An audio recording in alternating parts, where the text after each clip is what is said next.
All right, hey, I'm back. Man, I'm all puffy. I'm all puffy from drinking yesterday. Oh, you drink? Like a fish. Like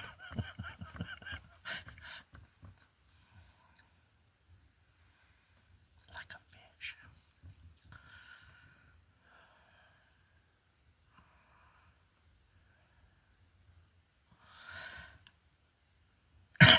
What did I have yesterday? JD Niger Word of Truth, sorry. Word of Truth channel, Bible teaching with Jeff Deloach. Heavenly Father, bless my brothers and sisters. We love you, honor you, and praise you, and bow before you. In Jesus' name, amen. I had Tito's and cranberry. Had 4 of those. I had a shot of tequila with the boys.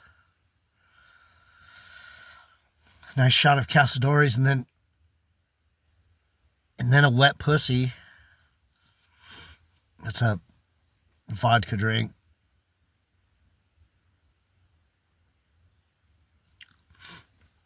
And then at the end, I topped it off with a beer. That's why I look all... But I rode my bike. Nothing bad happened. I'm watching my P's and Q's, Maria. Watching my P's and Q's. I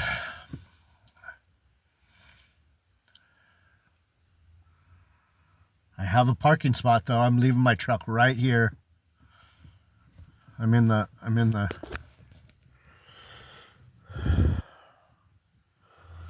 the pool area on the other side of the... We have an east side and a west side. I'm on the west side, but my house is on the east side. But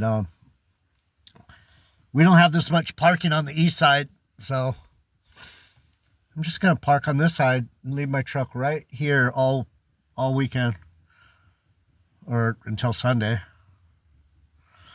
After today, then I'll get it out of here. But anyhow, so we're in Jeremiah. We're in 37, heading into 38. So Jeremiah the prophet, Jeremiah the Benjamite of Judah, southern kingdom, prophet. The book of Jeremiah is about the people of Judah and Benjamin, the people of southern kingdom, Jerusalem, not listening.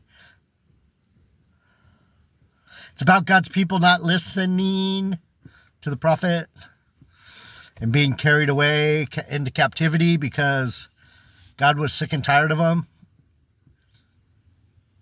posturing and posing, and kind of like those rats over there in Israel right now.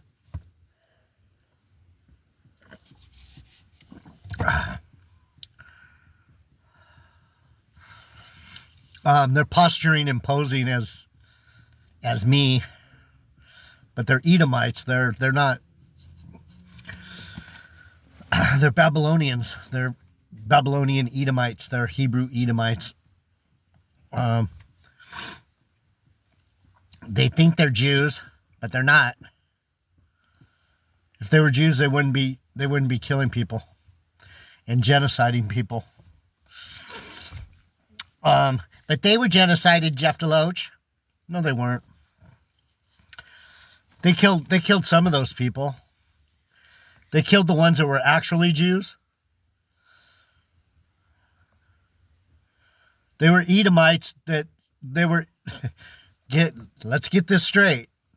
World War II, Adolf Hitler, and that whole mixed up little story that they told us that doesn't quite make sense. That was a plan. That was one big plan. They set Hitler up. They stirred him up.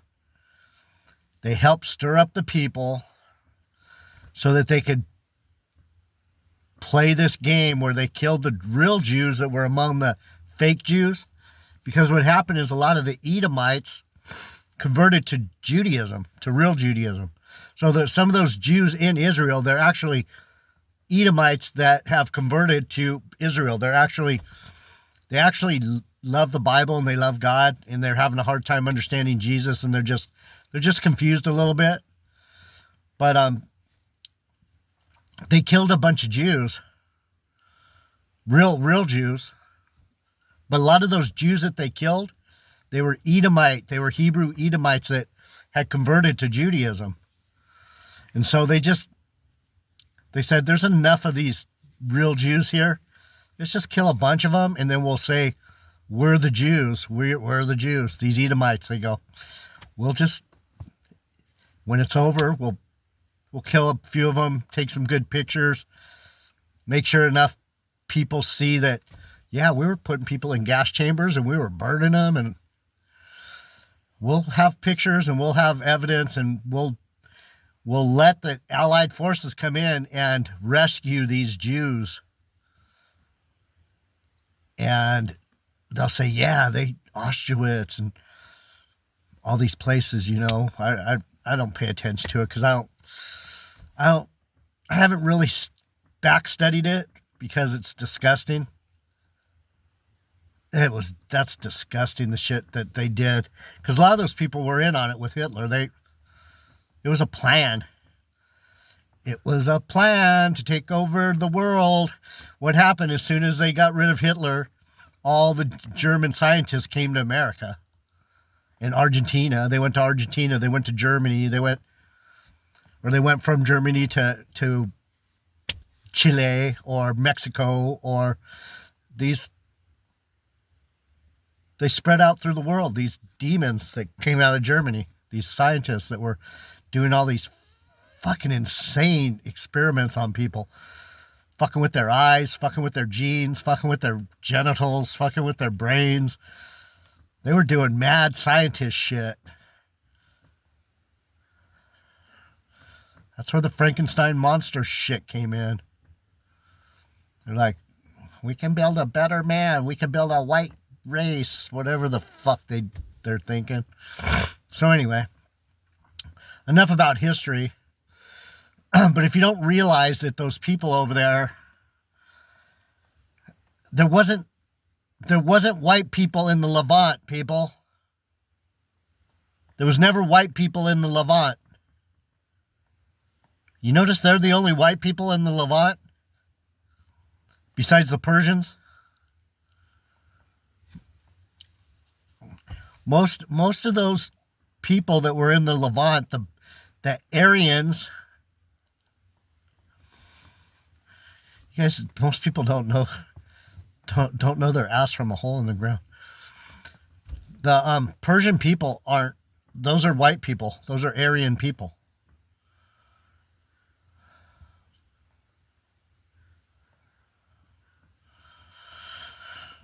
They were basically the only white people in the Levant, I think. I don't know. From what I can tell, the rest were Arabs, and you know. Anyhow, I don't want to get too deep into trying to teach things that are so ingrained in people's heads that they can't. Now, those are Arab. Those are, what do they call the Persians? Demons. They just call them demons. They're wicked Arabs or whatever they call them. They're not even Arabs.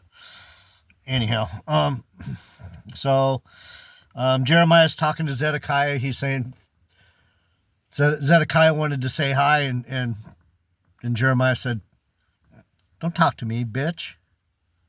Where's your prophets? I told you you're going to Babylon. Fucking, that's what's going to happen. And he's like, but isn't there a good word? And Jeremiah's, no, the only good word is that you're going to see that I'm telling you the truth, bitch. Where's your boys? Where's your prophets, Zedekiah? Where's your boys that told you weren't going? Where are they now? Why are you talking to me, dude? I told you what I told you. That's how it's going to be for me. People are going to go, do you have any good word? I told you what I told you. You're a knucklehead, and that's your problem. What, you think you're not a knucklehead now that you're scared? You're still a knucklehead. Now you're scared. Now you're finally seeing what I said was true. It happens every time. I always get the last laugh. I always do. I always get the last laugh. Always. Jeremiah's supplication. Moreover, he said to Zedekiah, have I offended you, the people, the servants here? Why are you fucking with me, dude? I was just telling you the truth. Where are your prophets? The king of Babylon shall not... Where are your prophets that said Babylon's not coming after you? Therefore, hear now, I pray, O my lord the king, let my supplication, I pray thee, be accepted before you, that you cause me not to return to the house of Jonathan the scribe, lest I die there. Don't send me back to the literary prison. Literally a prison. He's in the prison of bad writing, bad Bible teaching. Don't send me back to Richard Joyce, please. And Zedekiah the king commended they should not commit Jeremiah into the court of the prison, and that they should give him daily piece of bread out of the baker's street until all the bread in the city were spent. Thus Jeremiah remained in the court of the prison. But he got to eat. He got to eat. He didn't have to go back to... He got to eat his own bread. He got to eat the good bread. He got to eat the book or whatever. God's message to Jerusalem. Chapter 38. Then Shephatiah the son of Mattan and Jedaliah the son of Pashur. Ooh, we're getting into some big boys here. Pashur was like crazy. And Jukal the son of Shelemiah and Pashur the son of Malachiah heard the words that Jeremiah had spoken on all the people, saying, Thus said the Lord, he that remain in the city shall die by the sword, by the famine, and by the pestilence. Yep. Everyone who stays in America, everyone who stays here, they're going to slowly destroy you. They're going to starve you. They're going to kill you. They're going to capture you. They're going to make you sick. They're going to give you diseases. They're going to... We're heading for some shit ass times. This is just the beginning. Trump is just the start. For he shall have his life for a prey and shall live. Thus said the Lord, the city shall surely be given unto the hand of the king of Babylon's army, which shall take it. So that these big shots are going, I think Jeremiah is right. They're sticking up for the prophet. Therefore the princes said unto the king at 38:4. I look whack. Therefore the princes said unto the king, We beseech ye, let this man be put to death. For thus he weakened the hands of the men of the war that remain in the city, and the hands of all the people, in speaking such words unto them. For this man seeketh not the welfare of his people, but the hurt. I don't want you to get hurt. I'm just saying you better straighten up or you're gonna get hurt. Jeremiah told him, as long as you just don't fight Nebuchadnezzar, just don't fight with him, you'll be fine. I don't want you to get hurt. Just go to Babylon, eat your bread, plant your vineyards, play your little married games, and just have a normal life. You'll be fine. Then Zedekiah, the king, said, Behold, he is in your hand, for the king is not he that can do anything against you. Then took they Jeremiah and cast him into the dungeons of Malachiah, the son of Hamelech, that was in the court of the prison.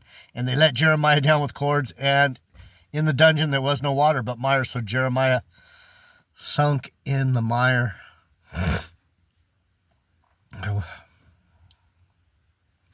What's that mean? Anybody have any literary chops? they dropped him into the miry pit. That's like me being here in this shithole with all these beasts. I'm in the muck.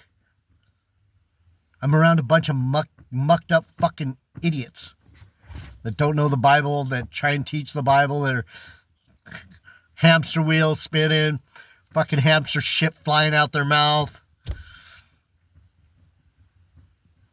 That's what it means. It means being stuck here, being stuck in a shithole with no one to help you.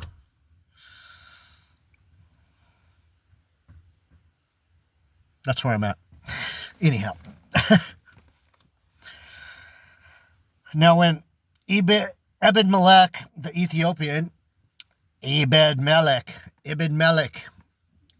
when Ebed-Melech, the Ethiopian, one of the eunuchs which was in the king's house, heard they had put Jeremiah in the dungeon, the king then sitting in the gate of Benjamin, Ebed-Melech went forth out of the king's house and spoke to the king. What was he? He was sitting in the gate of Benjamin. He was a eunuch. He devoted himself to the Lord. Ebed-Melech.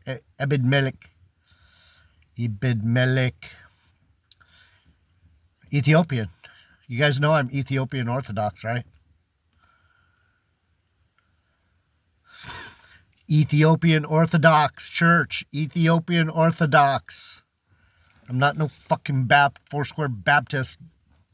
I'm not no fucking Catholic. That's for damn sure. I love my Mother Mary, but I don't love the Catholic Church. The Catholic Church. What a fucking joke.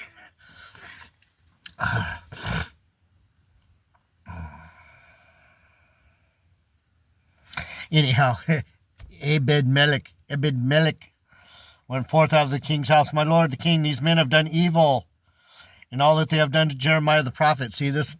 There's people that will stand up for the prophet, but they have to know what the fuck's going on. No one's gonna stick up for me because this shit is, this miry clay, this miry gunk that we have here, ridiculous. This place is fucking destroyed. No one understands the Bible. So Ebed-Melech told him, we got to pull Jeremiah out of the muck, man. You're fucking crazy. You're fucking hurting the one guy that's telling you the truth. Are you out of your fucking mind? Is what Ebed-Melech said. Then the king commanded Ebed-Melech the Ethiopian, saying, take from hence 30 men with thee, and take up Jeremiah from the prophet out of the dungeon. Why 30 men? What's the relevance of 30? David had 30 mighty men, so it took 30 mighty men to pull Jeremiah out of the muck. So Ebed-Melech took the man with him and went into the house of the king under the treasury, and took hence old cast clouts and old rotten rags, and let them down by cords into the dungeon of Jeremiah. And Ebed-Melech the Ethiopian said unto Jeremiah, put your arms in the cast of the clouts, and the rotten rags under your armholes, under the cords. And Jeremiah did so. And they drew up Jeremiah with cords and took him up out of the dungeon. And Jeremiah remained in the court of the prison.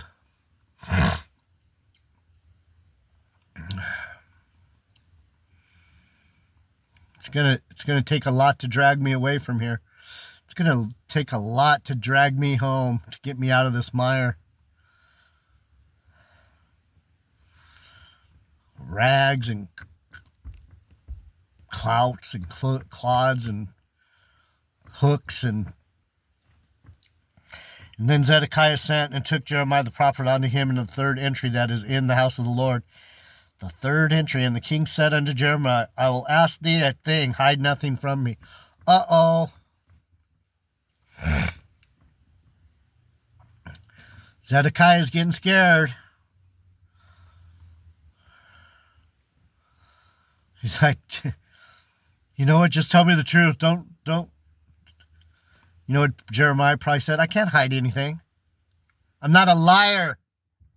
I'm not a liar like you guys. I'm not a liar like the world. I'm gonna tell it like it is. until you tell me it's not. Then Jeremiah said unto Zedekiah, if I declare it unto you, will you not surely put me to death? And if I give you counsel, will you actually listen to me? This isn't about Christianity. This is about Judah. Jew? Duh. It's about me. It's about my people. It's about the prophets.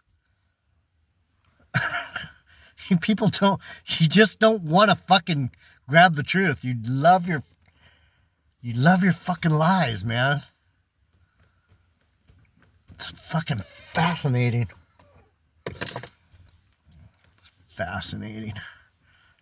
People will not listen. You gonna kill me? You gonna take my life? You gonna listen? Hell no. Then Jeremiah said, if you will assuredly go forth unto the king of Babylon's princes, then you shall live, and this city shall not be burned with fire, and you shall live in your house. And if you will not go forth to the king of Babylon's princes, then shall the city be given over unto the Chaldeans and the Babylonians, and they shall burn it with fire, and you shall not escape out of their hand. And Zedekiah the king said unto Jeremiah, I am afraid of the Jews that are fallen to the Chaldeans, lest they deliver me into the hand, and they mock me. Remember what I was just saying about Hitler? This is the king of Judah, and he's afraid of the Jews. Because he's not really a Jew. He's being an Edomite. He's fallen into the hands of men. Zedekiah is like he's just another king of a kingdom. He's not a Jew. You understand? This is what this is saying. You fucking idiots don't know a Jew from a fucking Edomite. Am I right? Am I right again? Am I fucking right again? I'm right again. Just like I said. He's not a Jew. He's afraid of the Jews. He's afraid of the real ones. They're going to laugh at me because I'm such a dick. I'm such a fucking pussy. You people, man, you're so lost in your own world. It's fascinating. People are lost in their own fucking head. Then Zedekiah the king said to Jeremiah, I am afraid of the Jews that are fallen to the Chaldeans, lest they deliver me into their hand, and they mock me. And Jeremiah said, they shall not deliver you. Obey, I beseech you, the voice of the Lord, which I speak unto you. So it shall be well with you, and your soul shall live. Listen to me, niggas. Stop it. Stop fighting me. Stop resisting.